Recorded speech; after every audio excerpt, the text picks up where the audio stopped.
Breaking news. Yogi Adityanath फिर एक नाम चेंज कर रहे हैं। आगरा के मुगल म्यूजियम का नाम चेंज हो रहा है।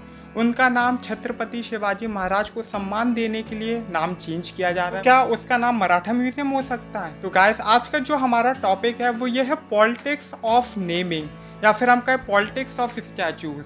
अगर हम बात करें, गुड़गांव का नाम गुरुग्राम कर दिया, या फिर इलाहाबाद का नाम प्रयागराज कर दिया, या फिर स्टैचू ऑफ यूनिटी जो सबसे बड़ी मूर्ति बनाई, या ये नेता जो जगहों का नाम चेंज करते हैं, या फिर जो बड़ी बड़ी प्रतिमाएं बनाते हैं या बड़े बड़े स्टैचूज बनाते हैं, ये क्या लोगों को सम्मान देने के लिए बनाते हैं या इसके पीछे होती है पॉलिटिक्स? सरदार वल्लभ भाई पटेल की सबसे बड़ी मूर्ति है स्टैचू ऑफ यूनिटी। उसे स्टैचू ऑफ यूनिटी इसलिए बोलते हैं क्योंकि हिस्ट्री में सरदार वल्लभ भाई पटेल ने इंडिया की कई सारी रियासतों को इंडिया के अंदर जोड़ने का काम किया था, जिस वजह से उन्हें यूनिटी का प्रतीक माना गया है और उन्हीं के सम्मान में स्टैचू ऑफ यूनिटी बनाई गई। पूरा वर्ल्ड और पूरा इंडिया मानता है कि statue of unity Sardar Vallabh भाई को सम्मान देने के लिए बनाया गया था। क्या ये सब सच है या इसके पीछे है कोई पॉलिटिक्स? अगर आपको इसके बारे में जानना है तो हमें झांकना पड़ेगा गुजरात के अंदर। तो बात करते हैं गुजरात की। गुजरात के अंदर प्राइवेटाइजेशन की बहुत बेहतरीन एग्जांपल है। फूड्स एंड इंडस्ट्रीज जो बड़ी पड़ी है उसकी वजह से थोड़े प्रोडक्ट उधर सस्ते मिलते हैं, उधर क्राइम नहीं है क्योंकि बहुत सी चीज़ें उधर बैन है जैसे कि लिकर वगैरह, और गुजरात में आपको मॉल्स वगैरह खूब मिलेंगे। लेकिन क्या ये सब सही है? अगर हम बात करें तो गुजरात के अंदर प्राइवेटाइजेशन एक बहुत बड़ा फैक्टर है कि बहुत सी ऐसी चीज़ें जो बहुत महंगी बिकती है। गुजरात की अगर हम बात करें तो गुजरात के अंदर लिकर बैन है, या फिर हम करें गुजरात ड्राई स्टेट है। क्या दारू बिकती नहीं है? दारू बिकती है अंडर द टेबल, बस फर्क इतना है कि 200 की बोतल 500 में बिकेगी। मतलब बिकता सब कुछ है लेकिन बहुत ही महंगा बिकता है। ऐसी चीज़ें जो गवर्नमेंट बैन कर देती है वो सारी चीज़ें महंगी बिकती है।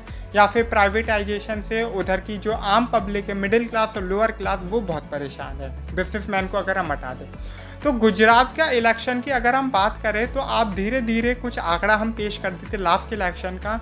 तो गुजरात के इलेक्शन में एक ये बात देखी जा रही थी कि जो पटेल्स है, जो वन ऑफ दी सबसे बड़ी वोटिंग कम्युनिटी है गुजरात के अंदर, जो शायद से ये डिसाइड करते गुजरात में गवर्नमेंट किसकी बनेगी, तो ये इनका धीरे धीरे डाइवर्सन हो रहा था। मतलब ये बीजेपी की तरफ वोट ना करके कांग्रेस की तरफ अट्रैक्ट हो रहे थे। अगर आपको याद हो तो गुजरात के लास्ट इलेक्शन में ये देखा गया था टाइम कैसे एक्सटेंड कर दिया गया था, कई सारे पोलिंग बूथ पे माल फंक्शनिंग हो रही थी, कई सारी ईवीएम बिगड़ रही थी। तो ऐसा कुछ देखने को निकला था गुजरात के इलेक्शंस में। कैसे भी करके एक पार्टी ने गुजरात तो बचा लिया, लेकिन एक बात बहुत देखने वाली बात थी कि बीजेपी का जो परसेंटेज शेयर था वो धीरे धीरे घटा और कांग्रेस का कैसे कैसे बढ़ा। कुछ विधायकों को इधर से उधर कर दे तो शायद से गवर्नमेंट अपने आप ही गिर जाएगी। तो अब हम आते हैं अपने वापस उस टॉपिक पे, स्टैचू ऑफ यूनिटी पे। बीजेपी गवर्नमेंट ने ये देखा कि पटेल्स जो हैं वो सारे कांग्रेस की तरफ अट्रैक्ट हो रहे, तो उन्हें वापस कैसे खींचा जाए। तो उन्होंने एक एक्सपेरिमेंट किया, उन्होंने स्टैचू ऑफ यूनिटी को प्रपोज किया। एक चाइनीज फिल्म की हेल्प लेके, एक चाइनीज कंपनी को हायर करके उन्होंने स्टैचू ऑफ यूनिटी बनवाई, ताकि जो पटेल वोटर जो उनसे दूर हो गए थे वो वापस उनके पास आ गए। ये पहली बार नहीं हुआ है कि किसी नेता या किसी मूर्ति का इस्तेमाल किया गया। एट प्रेजेंट में कई लोगों के साथ हुआ और कई नेताओं के साथ। ऐसी वोटर्स को अट्रैक्ट करने के लिए डॉक्टर भीमराव अम्बेडकर का इस्तेमाल किया जाता है, तो वही यादव वोटर्स को अट्रैक्ट करने के लिए राम मनोहर लोहिया का, जाट वोटर्स को अट्रैक्ट करने के लिए चौधरी चरण सिंह का, मराठा वोटर्स को अट्रैक्ट करने के लिए छत्रपति शिवाजी महाराज या फिर बाल साहब ठाकरे। और ऐसा साउथ में भी होता है। लिंगायत जो महाराष्ट्र थे, लिंगायत वोटर्स को अट्रैक्ट करने के लिए उनका भी इस्तेमाल किया जाता है। बात करते हैं नेमिंग की। अब जैसे कि आपने सुना होगा कि जगहों के नाम चेंज कर दिए जाते हैं, जो हिस्ट्री रहती है उसको तो ऐसे ही मिटा दिया जाता है। आखिर ऐसा करते क्यों हैं? ऐसा भी तो हो सकता है कि ये लोग इसलिए करते हो ताकि कोई पूछे कि तुमने बदलाव क्या किया, हमने नाम बदल दिया, ये बोल सकते हो। नहीं, ऐसा नहीं होता।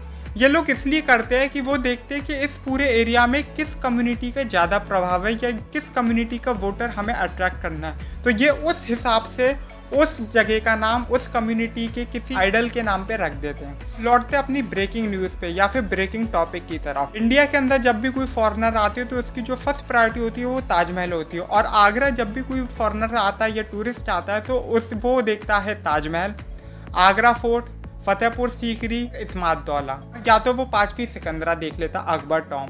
ये 5 चीज़ें होती है, ये 4 से 5 चीज़ें होती है जो वो मेनली देख के ही जाता है आगरा से। आगरा का जब टूरिज्म इतना फेमस है, वर्ल्ड फेमस सिटी है आगरा, इंटरनेशनल सिटी है, बड़े बड़े राष्ट्रपति कितने देख के चले गए की गिनती ही नहीं है। अखिलेश यादव जो कि प्रीवियस टेन्योर में चीफ मिनिस्टर रहे, उन्होंने ये डिसाइड किया कि क्यों ना ताजमहल के आसपास के एरिया को या आगरा के एक पर्टिकुलर एरिया को उसी ज़माने के हिसाब से डिज़ाइन किया जाए जिस वक्त में ये मुगलों के एरा में जैसा दिखता था, जिससे टूरिस्ट में और बूस्टअप किया जाएगा। लेकिन अखिलेश यादव की गवर्नमेंट चली गई और योगी आदित्यनाथ ने बहुत सी चीज़ें अपने आप ही बंद की। मतलब मायावती की गवर्नमेंट और अखिलेश यादव की गवर्नमेंट ने जो प्रिविलेज आगरा को दे रखा था वो योगी आदित्यनाथ की गवर्नमेंट ने सारे छीन लिए।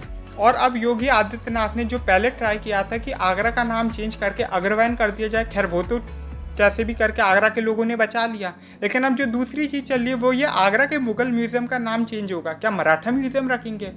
लेकिन मेरा मानना यह है कि आगरा के मुगल म्यूज़ियम का नाम मुगल म्यूज़ियम ही क्यों रहना चाहिए।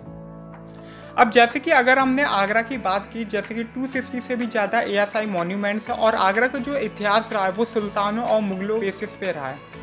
मैं कोई मुस्लिम नहीं हूँ और ना ही मैं मुस्लिम्स के बारे में बात कर रहा हूँ, ना ही मैं मुस्लिम्स का फेवर कर रहा हूँ। मैं ये बात कर रहा हूँ कि किसी शहर जिसका इतिहास अगर उसी के नाम से फेमस है तो हमें उसे चेंज नहीं करना चाहिए। अगर हम इटली में रह रहे किसी बंदे से पूछे या किसी अमेरिकन या जापानीज से पूछे या किसी फ्रेंच से पूछे जो कि आगरा घूमने आ रहा है, तो फिर उससे अगर आप पूछोगे कि आगरा किसके लिए फेमस है, वो कहेगा आगरा इसे मुगल सिटी, मतलब आगरा के नाम के आगे वो मुगल अपने आप जोड़ लेगा। Population is a Hindu dominant demography. लेकिन फिर भी नाम चेंज किया जाता है, लेकिन नाम चेंज किया जा रहा है थ्रू पॉलिटिकल एजेंडाज। लेकिन मेरा मानना ये है आगरा का जो अस्तित्व है वो उनका मुगलों के इतिहास से है।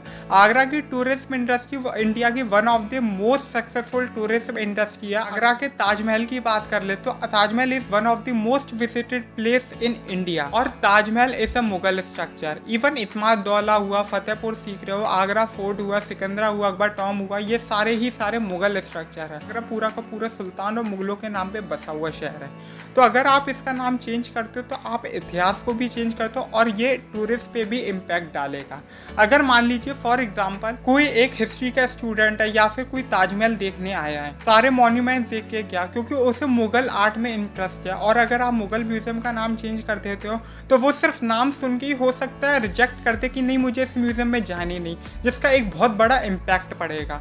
और जब आप एक म्यूजियम के अंदर सारी चीज़ें मुगलों की रखोगे तो उसका नाम मुगल क्यों नहीं रख सकते। आगरा के बारे में मैं इसलिए बोल रहा हूँ कि आगरा के जो टूरिज्म इंडस्ट्री है वो पूरी की पूरी मुगलों पे डिपेंडेंट है। वो पूरे के पूरे मुगलों के नाम पे कमाते हैं, मुगलों के आर्ट पे कमाते हैं। तो अगर आप ऐसा करते हो तो मेरे ख्याल से पब्लिक चाहे किसी भी कम्युनिटी का वो आपका विरोध तो ऑब्वियसली बातें करेगा, क्योंकि हमेशा अपना एजेंडा नहीं देखा जाता। मैं मुस्लिम नहीं हूँ लेकिन आई सपोर्ट कि आगरा के म्यूजियम का नाम मुगल म्यूजियम ही रहे। होप आप मेरी बात से सेटिस्फाई हो तो इस वीडियो को लाइक कीजिए, शेयर कीजिए, सब्सक्राइब कीजिए और कमेंट कर दीजिए। मैं कमेंट का जवाब देता हूँ। तो एक बार आप भी सोच के देखिएगा कि आपका शहर जिसका इतिहास किसी राजाओं ने बसाया हो और एक पॉलिटिकल पार्टी या एक गवर्नमेंट आके उस राजा का नाम ही मिटा दे आपके शहर से, तो आपको कैसा लगेगा।